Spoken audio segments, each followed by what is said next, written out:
చేరవచ్చిన మీకు అందరూ సమర్పిస్తున్నాను. 1 పేతురు 3వ అధ్యాయం. 1 పేతురు 3వ అధ్యాయంలో వాక్యాన్ని ధ్యానిస్తాం. 10, 11, 12 వచనాలు రాయబడి ఉన్నాయి. 1 పేతురు 3వ అధ్యాయం 10 నుండి 12 వచనాల వరకు. జీవమును ప్రేమించి మంచి దినములు చూడగోరువాడు చెడ్డదాన్ని పలుకకుండా తన నాలుకను, కపటపు మాటలు చెప్పకుండా తన పెదవులను కాచుకొనవలెను. అతడు కీడు నుండి తొలగి మేలు చేయవలను, సమాధానం వెతికి దాన్ని వెంటాడవలను. ప్రభు కనులు నీతిమంతుల మీదను ఆయన చెవులు వారి ప్రార్థన వైపున ఉన్నవి గాని ప్రభు ముఖము కీడు చేయ వారికి విరోధముగా ఉన్నది. జీవమును ప్రేమించి ప్రాణమును ప్రేమించి కాదు. సహజంగా లోకంలో మనుషులు బ్రతికేది ప్రాణాన్ని ప్రేమించి బ్రతుకుతుంటారు. ప్రాణాన్ని ప్రేమించి కాదు, జీవమును ప్రేమించి. ప్రాణం అంటే శరీరాన్ని బ్రతికించేది ప్రాణం. జీవము ఆత్మను బ్రతికించేది జీవం. కాబట్టి ఆత్మను బ్రతికించేది జీవమై ఉంది. నా ప్రాణం ఉంది, నేను ప్రాణులతో సహవాసం కలిగి ఉంటా. మా ఇంట్లో తక్కిన ప్రాణులతో నాకు సహవాసం ఉంటుంది. ఇక్కడ మీ మధ్యలో మీతో నాకు ప్రాణులతో సహవాసం ఉంది. ప్రాణులంటే ప్రాణంతో బ్రతికి ఉన్నవారు అని అర్థం.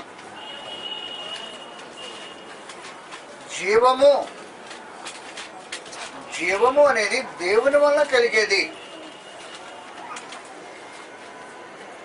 ప్రాణము రక్తం వల్ల కలిగేది ప్రాణం. కాబట్టి ప్రాణులు రక్త సంబంధులు, శరీరులు అందరూ ప్రాణులు. ప్రాణాన్ని ప్రేమించడంలో ప్రాముఖ్యతలే. మంచి జనాలు రావు. ప్రాణాన్ని ప్రేమించేవాడికి మంచి రోజులు రావు. జీవాన్ని ప్రేమించేవాడికి మంచి రోజులు వస్తాయి. ప్రాణాన్ని ప్రేమించేవాడికి మంచి రోజులు రావని గ్రంథం తేటగా తెలియజేస్తుంది. లూకాసు వార్తలో నీవు ప్రాణాన్ని ప్రేమించి మంచి రోజుల కొరకు ఎదురు చూడలేవు. లూకాసు వార్త 12వ అధ్యాయం. ప్రాణాన్ని ప్రేమించిన వాడికి మంచి రోజులు రావు. లూకాసు వార్త 12వ అధ్యాయంలో ఈ సమాచారం రాయబడి ఉంది. 15వ వచనం నుండి. మరియు ఆయన వారితో, మీరు ఏ విధమైన లోభమునకు ఎడమీయక జాగ్రత్త పడుడి. ఒకటి కలిమి విస్తరించుట వాని జీవమునకు మూలము కాదు అనెను. కలిమి జీవానికి సంబంధించింది కాదు. కలిమి అంటే కలిసి రావటం, డబ్బు కలిసి రావటం, కలిమి కలిగి ఉంటాం. ధనవంతుడై ఉంటాం. కలిమి కలిగి ఉంటాం అంటే ధనవంతుడై ఉంటాం. కలిమి విస్తరించుట అంటే ఆయనకి బాగా డబ్బు కూడొస్తా ఉంది.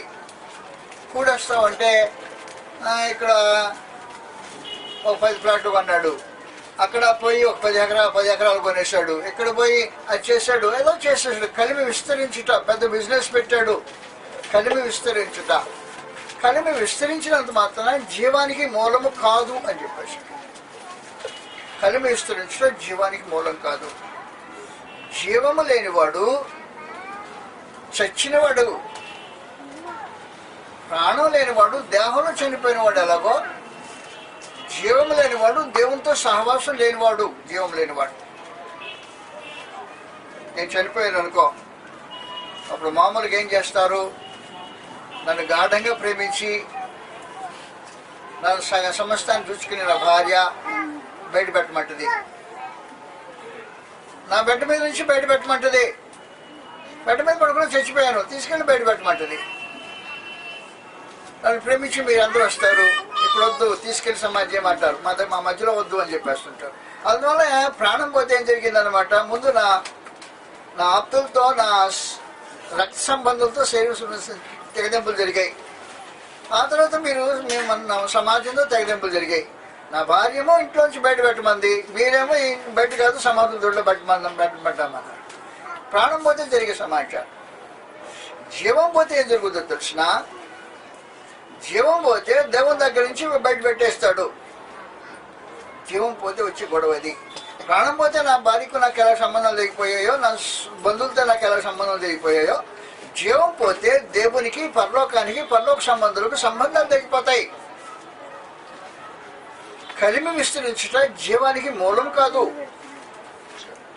కలిమి విస్తరించుట జీవానికి మూలం కాదు. ఎంత డబ్బున్నా జీవముకు అది ఆధారం కాదు. ఒకరికి కలిమి విస్తరించడం మన జీవముకు మూలం కాదు అని చెప్పేసి ప్రత్యేకించి లూకాసు వార్తలో 12వ అధ్యాయంలో ఉన్నాం ప్రస్తుతం.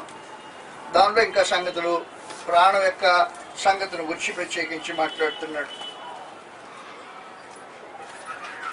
మరి ఆయన వారితో ఈ ఉపమానం చెప్పాను. ఒక ధనవంతునికి భూమి సమృద్ధిగా పండెను. అప్పుడు అతడు, నా పంట సమకూర్చుకుంటూ నాకు స్థలం చాలదు కనుక నేనేమి చేస్తున్నానని తనలో తాను ఆలోచించుకొని నేను ఎలాగో చేస్తున్నాను. ఒక ధనవంతుడి కంటే పంట సమృద్ధిగా పండిందంట. సమృద్ధిగా పండితే పండిన పంట అంతా తెచ్చుకుని ఎక్కడ వేసుకుందాం? ఇంతకుముందు కొట్లు ఉన్నాయి, వచ్చే పంట ఈ కొట్లు సాలవు. కాబట్టి ఈ కొట్లు చాలమని ఉద్దేశించి కొట్లు విప్పేసి పెద్ద కొట్లు కట్టేసుకున్నాడు. పెద్ద కొట్లు కట్టించుకుని తన ధాన్యమంతా తీసుకొచ్చి కొట్టులో పోసుకున్నాడు. చదువుతాం ఆ సంగతి. నా కొట్లు విప్పి వాటికంటే గొప్ప వట్టి కట్టించి అందులో నా ధాన్యమంతటిని, నా ఆస్తిని సమకూర్చుకొని నా ప్రాణమా అనేక సంవత్సరాలకు విస్తారమైన ఆస్తి సమకూర్చబడినది. సుఖించుము, తినుము, త్రాగుము, సంతోషించుము అని చెప్పుకుందని అనుకోను. అయితే దేవుడు, వెర్రివాడా, ఈ రాత్రి నీ ప్రాణం అడిగితే ఏమైపోతాయి ఒకటి సంగతి. ఈ రాత్రి ప్రాణం పోయిందనుకో, తీసుకొచ్చి కొట్లో పోసుకుని దాని వద్ద ఏమైపోతుంది. కానీ ఏమంటాడంటే, ప్రాణమా అనేక సంవత్సరాలకు సమృద్ధిగా సుఖించుము, తినుము, త్రాగుము. ఈ రాత్రి ప్రాణం పోతే ఏం చేస్తాడు? కలిమి విస్తరించిన జీవానికి మూలం కాదు. ప్రాణం పోతే ఏం జరిగింది? ప్రాణము కాపాడుకోవడానికి అవకాశం లేదు మీది. ఈ విధానం అది. ప్రాణాన్ని ప్రేమించి అతను గొప్ప కొట్లు కట్టించుకొని పండిన ధాన్యమంతా ప్రాణాన్ని ప్రేమించి కూర్చుకొని ప్రాణంతో చెప్తున్నాడు, ప్రాణమా అనేక సంవత్సరాలకు నీకు సమృద్ధిగా ఉంది. ప్రాణమా తినుము, త్రాగుము, సుఖించమంటున్నాడు. కానీ ఏమన్నా పని చేస్తుందా? పని చేయదని చెప్పేస్తుంది. కానీ అందువల్ల ప్రాణాన్ని ప్రేమించినంత మాత్రాన మేలు కలగదు. మత్తయి సువార్తలో 10వ అధ్యాయం. ప్రాణం ప్రేమించితే మేలు కలుగుదని సమాచారం తేటగా తెలియజేస్తున్నాడు. మత్తయి సువార్త 10వ అధ్యాయంలో సమాచారం రాబడింది. 39వ వచనం ప్రభువును యేసు మాట్లాడుతున్నాడు. తన ప్రాణమును దక్కించుకునేవాడు దాన్ని పోగొట్టుకొనును, కానీ నా నిమిత్తము తన ప్రాణమును పోగొట్టుకునేవాడు దాన్ని దక్కించుకొను. ప్రభు కోసమే ప్రాణం పోగొట్టుకున్నాం అనుకో, ప్రభు కోసమే ప్రాణం పోగొట్టుకుంటే దక్కుద్ది. కానీ ప్రాణాన్ని ప్రేమించి దాన్ని దక్కించుకొని ఆలోచన చేస్తే అది ఉండదు. అందువల్ల ప్రాణము కంటే జీవమును ప్రేమించుట శ్రేష్టము అని చెప్పాడు. ప్రాణాన్ని ప్రేమించితే మంచి రోజులు రావు.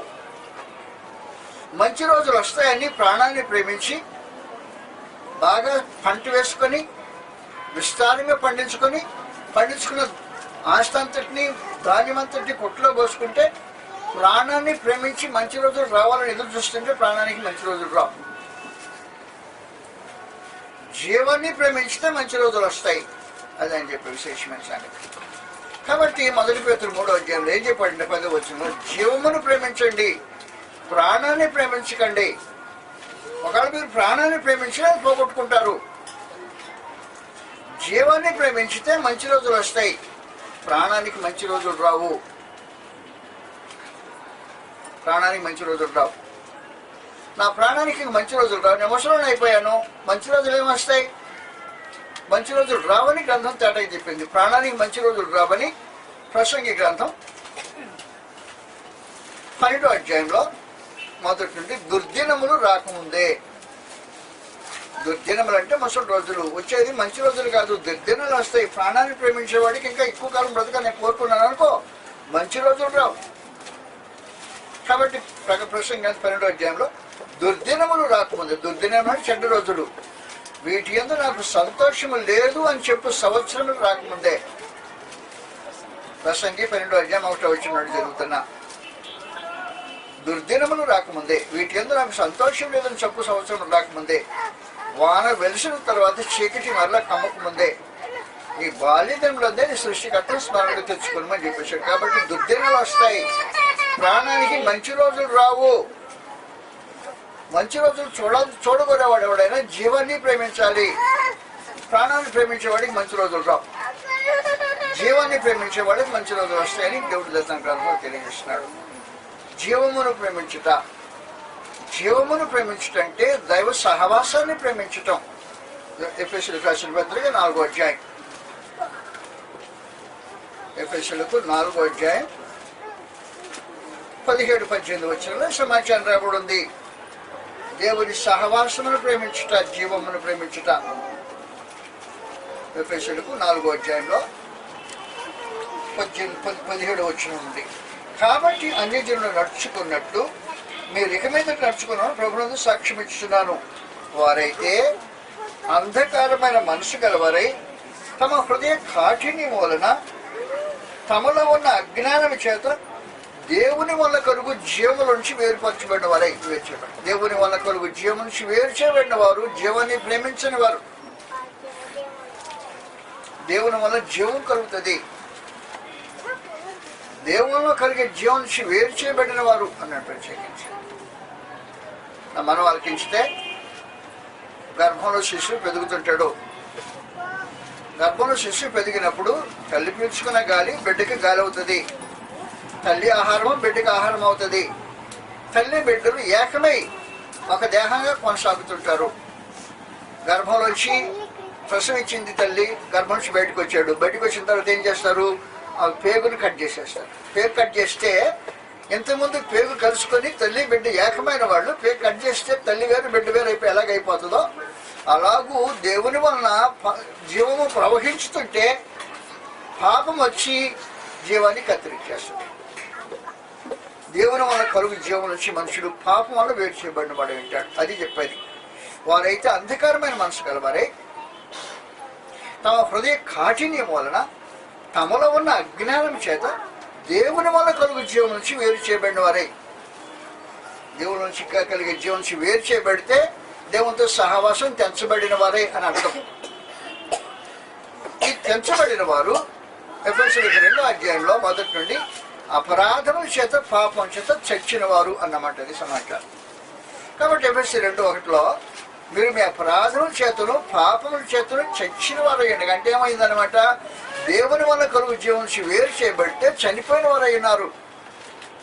ఆత్మ సంబంధంగా చనిపోయిన వారు. దేహంలో చనిపోతే నా భార్య నన్ను బయట పెట్టేసింది నా బెడ్ మీద నుంచి. నేను దేవుని వల్ల కలుగు జీవం నుంచి వేరు చేస్తే దేవుడు ఏం చేస్తుంటాడు? ఆయనతో సహవాసం నుంచి బయట పెట్టేస్తాడు. ఏదో తోటలో ఏం జరిగింది? పాపం చేసిన వెంటనే దేవుడు ఏదో తోట నుంచి నువ్వు బయటికి పో, నీకు నాకు సహవాసం తెగిపోయింది అనేసాడు. కాబట్టి దేవుని వల్ల కలుగు జీవం నుంచి వేరైపోతే మనుషులు అపరాధం చేత పాపం చేత చచ్చిన వాడు ఉంటాడు. జీవమును ప్రేమించి దేవుని యొక్క సహవాసాన్ని ప్రేమించి పాపమును ప్రేమించితే దేవుని వల్ల కలుగు జీవం నుంచి వేరు చేయబడతారు. కాబట్టి జీవమును ప్రేమించేవాడు పాపాన్ని ప్రేమించేవాడు అయ్యుండడు. జీవాన్ని ప్రేమించేవాడు ప్రాణాన్ని ప్రేమించేవాడు అయ్యుండడు. ప్రాణాన్ని ప్రేమించకుండా జీవాన్ని ప్రేమించిన వాడు ప్రభు కోసం తన ప్రాణాన్ని అప్పగించితే నా నిమిత్తము తన ప్రాణాన్ని పోగొట్టుకునేవాడు తను దక్కించుకుంటాడు అనేసాడు. అది విశేషమైన. కాబట్టి జీవమును ప్రేమించాలి, దేవుని సహవాసాన్ని ప్రేమించాలి. దేవుని సహవాసం నుంచి ఎప్పుడైతే వేరు చేయబడ్డావో పరలోకం నుంచి వేరు చేయబడ్డావు అన్నమాట. పరలోకం నుంచి పరలోక సంబంధం నుంచి వేరు చేయబడ్డావు. వేరు చేయబడి చనిపోయిన వాడు అయి ఉన్నావు.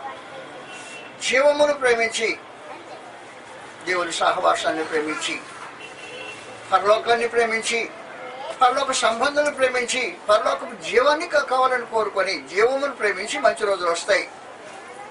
ప్రాణాన్ని ప్రేమించిన వాడికి మంచి రోజులు రావు. జీవాన్ని ప్రేమించితే మంచి రోజులు వస్తాయని చెప్తున్నాడు. జీవమును ప్రేమించితే మంచి రోజులు వస్తాయి. నీకు ముందు రోజుల్లో మంచి రోజులు వస్తాయి. మంచి రోజులు ఏం మమ్మీ? ఏమంటే దేవుని సముఖంలో ఉండే అవకాశం కలుగుతుంది. జీవాన్ని ప్రేమించిన వాడికి దేవుని సౌభాగ్యాన్ని అనుభవించే ధన్యత కలుగుతుంది. జీవాన్ని ప్రేమించేవాడికి దేవుని సముఖంలో యుగయుగాలు జీవించే అవకాశం లభిస్తుంది. జీవాన్ని ప్రేమించేవాడికి జీవమును ప్రేమించితే మంచి రోజులు వస్తాయి. ప్రాణాన్ని ప్రేమించితే మంచి రోజులు రావు. మనుషులు ఏం చేస్తుంటారంటే జీవాన్ని ప్రేమించడం అనేసి ప్రాణాన్ని ప్రేమించి, ఈ ప్రాణాన్ని ప్రేమించి ఏం చేస్తుంటారంటే ప్రాణ సంబంధంగా, శరీర సంబంధంగా అంతస్తు పెంచుకోవాలి అనే భావన కలిగి ఉంటారు. అంతస్తు పెంచుకోవాలి,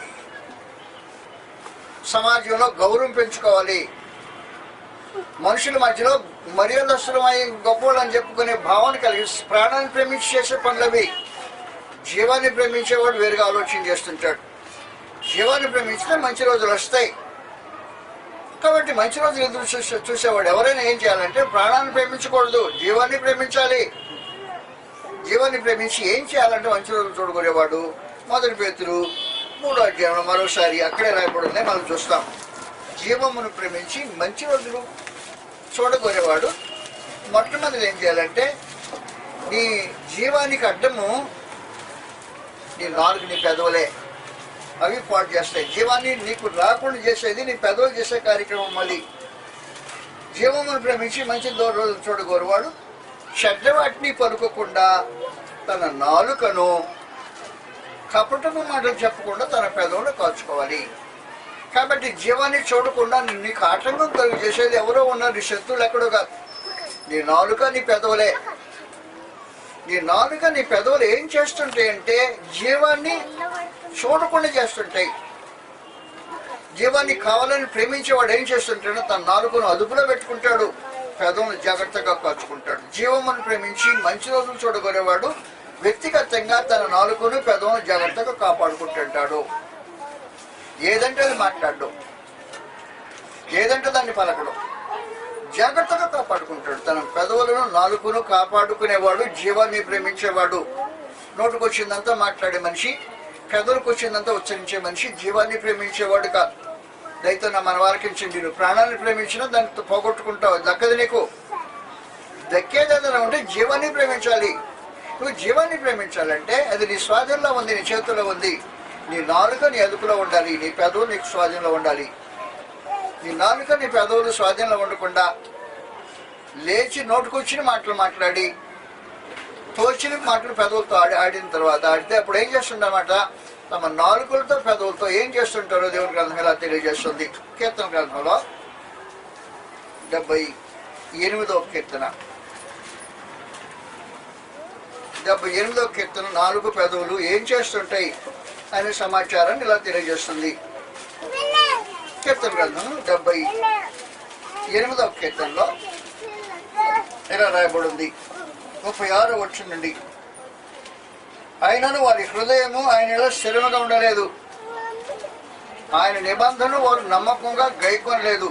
నోటి మాటతో వారు ఆయనను ముఖస్థుతి చేసిరి, తమ నాలుగుతో ఆయన దగ్గర బొంకిరి. ఏం చేశారు చూసావు కదా? నోటి మాటలతో ముఖస్థుతి చేసిరి. నోటి మాటలతో ముఖస్థుతి చేయటం ఎక్కడ జరుగుతుందో తెలిసినా దేవుడు సముఖంలో జరుగుద్ది. నువ్వు ప్రార్థన చేసేటప్పుడు నోటి మాటలతో ముఖస్థుతి చేయొచ్చు. నువ్వు దేవునికి స్తుతి గానం చేసేటప్పుడు నోటి మాటలతో ముఖస్థుతి చేయొచ్చు. నీ పెదవులు అక్కడ బొంకొచ్చు. కాబట్టి నోటితో ముఖస్థుతి చేసి పెదవులతో బొంకే మనుషులు జీవాన్ని ప్రేమించేవాళ్ళు, మంచి రోజులు చూడాలని కోరుకునేవాళ్ళు కాదు. నీకు మంచి రోజులే కావాలనుకుంటే నీ నాలుకతో, నీ పెదవులతో ఏం చేయాలో గ్రంథం చెప్పింది. వారి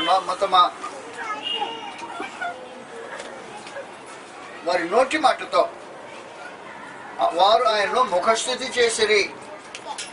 ముఖస్థుతి చేసిరి అంటే వాస్తవానికి మీరు దేవుని స్తుతి గానం చేశారనుకో, స్తుతి గానం చేయటంలో అనేక భక్తి రసాలు కురిపించాలనుకో, కాదు అలాంటి జీవితం జీవించాలనుకో. అప్పుడు జీవితం నువ్వు పాడిన మాట ప్రకారం నీ జీవితం ఉండకపోతే అర్థమేంటి? దేవుడి సమ్ముఖంలో నోటితో ముఖస్థుతి చేసినట్టే కదా, పెదవులతో బొంపుతున్నట్టే కదా. కాబట్టి దేవుని జీవాన్ని ప్రేమించే వాళ్ళు ఆ పని చేయరు. దేవుని ప్రేమించే వాళ్ళు ఆ పని చేయరు. వారు నోటితో ముఖశుద్ధి చేసిరి, వారు పెదవులతో బొంకిన ఆయన దగ్గర బొంకారు. ఇలాంటి వారు జీవాన్ని ప్రేమించేవారు కాదు. జీవాన్ని ప్రేమించే వాళ్ళు ఏం చేయాలి? తమ నోటిని, తమ పెదవులను, తమ నాలుకను కాచుకోవాలి. అందువల్ల నిజంగా మీరు జీవాన్ని ప్రేమించినట్టయితే ఏం మాటలు మాట్లాడుతున్నారో, ఏం పలుకుతున్నారో అది జాగ్రత్తగా ఆలోచించాల్సిన మొదటి కార్యక్రమం. నెంబర్ 2, జీవాన్ని ప్రేమించే వారు చేసే రెండవ కార్యక్రమం ఏం జరగాలంటే వారు కీడు చేయటం మాని కీడు నుండి తొలగి మేలు చేయాలి. కీడు నుండి తొలగి మేలు చేయాలి. కీడు చేసే బ్రతుకు నుంచి మార్చుకుని మేలు చేసే మనుషులై ఉండటం దాని జీవాన్ని ప్రేమించే వారి యొక్క ప్రత్యేకత సంగతి. యెషయా గ్రంథం 1వ అధ్యాయంలో కీడు నుండి తొలగి మేలు చేయటం అనే ఒక విశేషమైన కార్యక్రమం ఉంది. ఎవరికి కీడు చేయకూడదు. జీవాన్ని ప్రేమించేవాడు మరొకరికి కీడు చేసేవాడు కాదు. కీడు చేసేవాడు జీవాన్ని ప్రేమించేవాడు కాదు. ఎవరికి కీడు తలపెట్టేవాడు జీవాన్ని ప్రేమించే వ్యక్తి కాదు. అందువల్ల జీవం ప్రేమించేవారు కీడు చేయటం మానాలి, మేలు చేయ నేర్చుకోవాలి. యెషయా గ్రంథం 1వ అధ్యాయంలో 16-17 వచనంలో మాట్లాడబడింది. మిమ్మల్ని కడుగుకొని శుద్ధి చేసుకొనిడి, మీ దుష్క్రియలు నాకు కనబడిన వాటిని తొలగించుడి. కీడు చేయటం మానుడి, మేలు చేయ నేర్చుకోండి. ఆ కార్యక్రమం జరగాలి. జీవాన్ని ప్రేమించితే కీడు చేసే స్వభావాన్ని మార్చుకోవాలి, కీడు చేసే పద్ధతులను మార్చుకోవాలి, మేలు చేయటం మొదలెట్టాలి. జీవాన్ని ప్రేమించేవాడు చేయాల్సిన రెండవ కార్యక్రమం అది. జీవాన్ని ప్రేమించి మంచి రోజులు కావాలంటే నువ్వు మంచి రోజులు ఎదురు చూడొచ్చు. ఈ మంచి రోజులు దేవుని సముఖంలో, నిత్యత్వంలో. ఇశ్రాయేలీలు భూమి మీద ప్రయాణం చేసి, వాస్తవానికి ఐగుప్తుని ప్రయాణం చేసేటప్పుడు పాలు తేనెలు ప్రవహించే దేశం అని భూ సంబంధమైన దేశం కొరకు ఎదురు చూశారు. కానీ నేడు దేవుని ప్రజలు పాలు తేనెలు ప్రవహించు భౌతికమైన దేహం కొరకు, దేశం కొరకు ఆలోచించి ఇట్లా పరలోక సంబంధమైన దానికోసం ఎదురు చూస్తున్నారు. జీవాన్ని ప్రేమించేవారు పరలోకం అనుభవించబోతారు. దాన్ని నిత్య జీవాన్ని స్వతంత్రించుకోవడానికి ఆలోచన కలిగిన వారు అంటారు. జీవాన్ని ప్రేమించాలి మంచి రోజులు రావాలంటే. కాబట్టి నీ నాలుక, నీ పెదవులు జాగ్రత్తగా కాచుకోవాలి. నెంబర్ 1. నెంబర్ 2, కీడు చేయటం మాని మేలు చేయ నేర్చుకోవాలి. ఇప్పుడు దాకా ఒకళ్ళు కీడు చేసే స్వభావం కానీ పద్ధతులు కానీ ఉంటే వాటిని మానుకొని ఇక్కడి నుంచి మేలు చేయ నేర్చుకోవాలి. కీడు చేయటం మానుడి, మేలు చేయ నేర్చుకోండి. జీవాన్ని ప్రేమించేవారు చేయాల్సిన రెండవ విశేషమైన కార్యక్రమం. మూడో సంగతి చెప్పాడు. మూడోది ఏం చెప్పాడంటే సమాధానమును వెతికి దాన్ని వెంటాడుడి. సమాధానము వెతికి దాన్ని వెంటాడటం. సమాధానము వెతకటం అంటే ఏంటి చేయాల్సిన కార్యక్రమం? మొట్టమొదటి సంగతి సమాధానము. వైరం ఎవరితో ఉందో వారితో సమాధానం పట్టడం అనేది మొదటి కార్యక్రమం. సమాధానం వెతకటం అంటే రోమీయులకు రాసిన పత్రిక 5వ అధ్యాయంలో వైరం ఎవరితో ఉందంటే దేవునితో ఉన్నది వైరం. దేవునితో వైరం కలిగిన వారు దేవునితో సమాధాన పడవలసిన అవసరం ఉంటుంది. పాపం వలన దేవునికి మనుషునికి వైరం ఏర్పడింది. మనుషుని యొక్క చెడు కార్యం వలన, దుష్టత్వం వలన, అతని నోటి వలన, అత్యాతల వలన దేవునికి మనుషులకు వైరం ఏర్పడింది. మనుషుడు చేసిన పాపానికి దేవుడు విరోధి అయిపోయాడు. కాబట్టి వైరము దేవునితో ఉంటే సమాధానాన్ని వెతకాలి. దేవునితో మనుషుడు సమాధాన పడాల్సిన అవసరం ఉంది. కాబట్టి సమాధానం వెతికి దాన్ని వెంటాడుడి. రోమీయులకు రాసిన పత్రిక అనుకున్నాం 5వ అధ్యాయంలో సమాధానం దేవునితో కావాలి అని కోరుకోవటం అనేది అవసరమైన సమాచారం. 5వ అధ్యాయం 9-10 వచనాలు ఈ సమాచారం రాబడింది. సమాధానం వెతికి దాన్ని వెంటాడుడి. 5వ అధ్యాయం 9-10 వచనం. కాబట్టి ఆయన రక్తములను ఇప్పుడు నీతిమంతులుగా తీర్చబడి మరింత నిశ్చయముగా ఆయన ద్వారా ఉగ్రతుడిని రక్షింపబడి అనగా శత్రువులమై ఉండగా. ఎవరితో శత్రుత్వం? దేవునితో శత్రుత్వం. దేని వల్ల శత్రుత్వం? పాపం చేసినందువల్ల శత్రుత్వం ఏర్పడింది. నువ్వు పాపం చేయకుండా జీవితం కొనసాగిస్తున్నావా? పాపం చేస్తుంటే దేవునికి నీకు శత్రుత్వం ఏర్పడింది. కాబట్టి ఏం చేయాలంటే సమాధానం వెతకాలి. దేవునితో సమాధానం పడాల్సిన మనసు కలిగి ఉండాలి. నీకు నీటి ప్రక్కనే ఓ మహా గొప్ప ధనవంతుడు, శక్తిమంతుడు, పలుకుబెట్టగలిగిన నీకు శత్రువు అయ్యి ఉండాలనుకో, నెమ్మదిగా బ్రతుకుతావా? నెమ్మదిగా ఉండదు మనసు. ఎందుకంటే ఇంటి పక్కనే పెద్ద ఆయన, పెద్ద పొలుగు పెట్టుకెళ్ళి పెద్ద ధనవంతుడు, ఏమైనా చేయగలడు వాడు. అతనితో నీకు విరోధం ఉంటే నెమ్మది ఉంటుందా? ఉండదు. మంచి రోజు ఉంటే దృష్టం, మంచి రోజు తెలుసు. అందువల్ల అందులో మహాగండు మహోన్నతుడు దేవుడు. దేవునితో శత్రుత్వం పెట్టుకొని మనిషిని నెమ్మదిగా బ్రతకడానికి అవకాశం ఉండదు. సమాధానం వెతుకు, దేవునితో సమాధానం వెతుకు. ప్రాముఖ్యంగా శత్రుత్వం, దేవునితో ఉండే శత్రుత్వాన్ని పోగొట్టుకో. పాపం వల్ల కలిగిన శత్రుత్వం వల్ల విమోచన, పాపం ఉండి విమోచన పొందు. కాబట్టి సమాధానం వెతుకు. సమాధానం వెతకటంలో దేవుడు తానే ఈ కార్యక్రమంలో ముందుగా ఉన్నాడు. 2 కొరింథీ 5వ అధ్యాయంలో ఈ సమాచారం రాబడి ఉంది. సమాధానం నువ్వు వెతికే దానికంటే పరమందున దేవుడు నీతో సమాధానం కావాలని కోరుకుంటూ ఇలాగూ సందేశం పంపుతున్నాడు. 5వ అధ్యాయం 2 కొరింథీ 18వ వచనం నుండి సమస్తమును దేవుని వలనైనవి. 2 కొరింథీ 5వ అధ్యాయం 18వ వచనం నుండి 18వ వచనం 18. సమస్తమును దేవుని వలనైనవి, ఆయన మనలను క్రీస్తు ద్వారా తనతో సమాధానపరుచుకొని ఆ సమాధానపరచు పరిచయను మాకు అనుగ్రహించను. అదేదనగా దేవుడు వారి అపరాధములు వారి మీద మోపక క్రీస్తునందు లోకమును తనతో సమాధానపరచుకొని కొంచెం ఆ సమాధానపరచు వాక్యమును మాకు అప్పగించాడు. కావున దేవుడు మా ద్వారా వేడుకున్నట్లు దేవుడే వేడుకుంటున్నాడంట. నైనా రే సమాధాన పడదాం రండి. సమాధాన పడటానికి ఒకటే మార్గం. నీకు నాకు శత్రుత్వానికి కారణం ఏంటి? పాపమే కదా. ఆ పాపం నీలో నుంచి పోవాలి. పాపం నీలో నుంచి పోవడానికి నేనే సమాధాన బలి అర్పించాను. పూర్వకాలంలో ఇశ్రాయేలు పాపం చేస్తే దేవునితో సమాధానానికి సమాధాన బలి అని ఒక పశువుని తీసుకొచ్చి యాజకునికి అప్పగించేవాడు. యాజకుడు ఏం చేసేవాళ్ళు అంటే ఆ పశువుని తీసుకొని ఈ మనిషి పక్షంగా దేవునికి సమాధాన బలి అర్పిస్తుంటేవాడు. ఇదివరకు మనుషుడు చేసే సమాధానం కోరి, దేవునితో సమాధానం కోరి మనుషుడు చేసేవాడు. ఇప్పుడు ఏం చేస్తున్నాడంటే దేవుడు తానే సమాధానం కోరి ఒక సమాధాన పశువుని మన కొరకు అర్పించాడు. దేవుడు మన కొరకు అర్పించిన సమాధాన పశువు క్రీస్తు ప్రభు. క్రీస్తు ప్రభు యొక్క బలి వలన మనతో దేవుడు సమాధాన పడటానికి ఇష్టపడుతున్నాడు. కాబట్టి దేవుడు ఏం చేస్తున్నాడు? మా ద్వారా వేడుకుంటున్నాడు, బతిమాలుతున్నాడు మిమ్మల్ని. వేడుకోవటం అనేది చిన్న మాట కాదు. మనుషులు దేవుని వేడుకుంటారు ప్రార్థనలో. ప్రార్థన చేసేటప్పుడు ఏమంటాము? యేసుక్రీస్తు నామములో వేడుకుంటున్నాం తండ్రి అంటాం. ఇప్పుడు దేవుడేమంటున్నాడు? యేసుక్రీస్తు ద్వారా నేను మిమ్మల్ని వేడుకుంటున్నాను అంటాడు. ఏంటి మమ్మల్ని వేడుకునే కాడ దగ్గర దిగొచ్చావు? సమాధాన పడతారా నాయన అంటున్నాడు. దేవుడే సమాధానం కావాలని కోరుకొని దిగి వచ్చినప్పుడు నరుడు దేవునితో సమాధానం వెతికి వెంటాడాల్సిన అవసరం ఉందా లేదా ఆలోచించేయండి. దేవునితో సమాధానం లేకుండా జీవాన్ని మంచి రోజులు నీకు రావు. దేవుడు శత్రువు అయితే మంచి రోజులు ఎదురు చూడలేవు. అందువలన దేవుడు తానే ఏం చేస్తున్నాడంటే సమాధానం వెతికి వెంటాడమంటే ఆయనే సమాధానానికి వస్తున్నాడు. కావున దేవుడు మా ద్వారా వేడుకున్నట్లు మేము క్రీస్తులకు రాయబారులమయ్యండి దేవునితో సమాధాన పడ్డని క్రీస్తు పక్షమును మేము బతిమాలుకొంటున్నాం. ఎందుకనగా మనం ఆయన యందు దేవుణ్ణి తగినట్లు పాపం మెరుగని ఆయన మన కొరకు పాపంగా చేశాడు. పాపం మెరుగని క్రీస్తు బాబుని పాపంగా చేసి మన పాపమునికి శిక్ష ఆయన మీద విధించి ఆయన్ని శిక్షించి ఆయన ద్వారా సమాధాన పడటానికి నిశ్చయపెడితే ఆ మనుషుడు ఆ పాపాన్ని విసర్జించి దేవుని దగ్గరికి రావాల్సిన అవసరం ఉంది. క్రీస్తు బాబు విశ్వాసం అన్న పాపాన్ని ప్రేమించేవాడు దేవునితో శత్రుత్వం కావాలని కాల్దూతున్నాడు అన్నమాట. అది జరిగే కార్యక్రమం. నువ్వు పాపాన్ని ప్రేమించావు, దేవునితో శత్రుత్వానికి కాల్దూతున్నావు. మంచి పని కాదు. మంచి రోజులు రావు నీకు ఖచ్చితంగా రావు. అందువల్ల పరలోకమందు దేవుడు ఏం చెప్తున్నాడంటే నేను సమాధానం వెతుకుతున్నాను మీతో.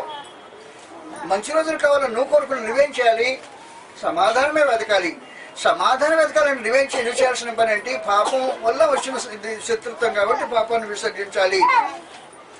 పాపాన్ని విసర్జించి క్రీస్తునందు దేవునితో సమాధాన పడటానికని ఆయన సమాధాన సంబంధమైన షరతును అంగీకరించాలి.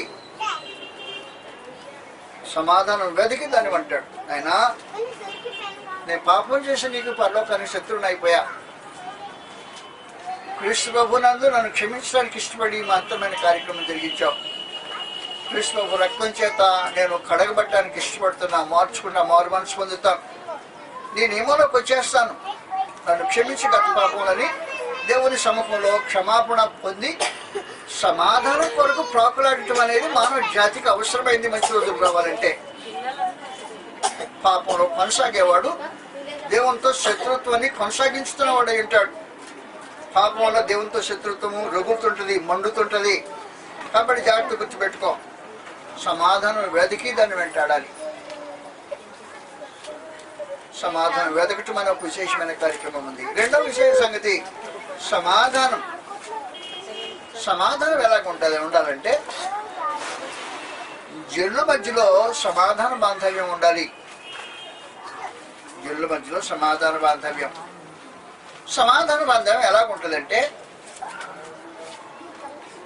శత్రుత్వం లేని పరిస్థితుల్లో ఉంటుంది.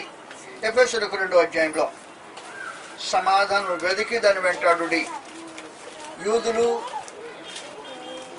అన్ని జనులు అంటే వారి ఇద్దరి మధ్యలో పచ్చగడ్డ అయితే బొగ్గులు మండుతుంది.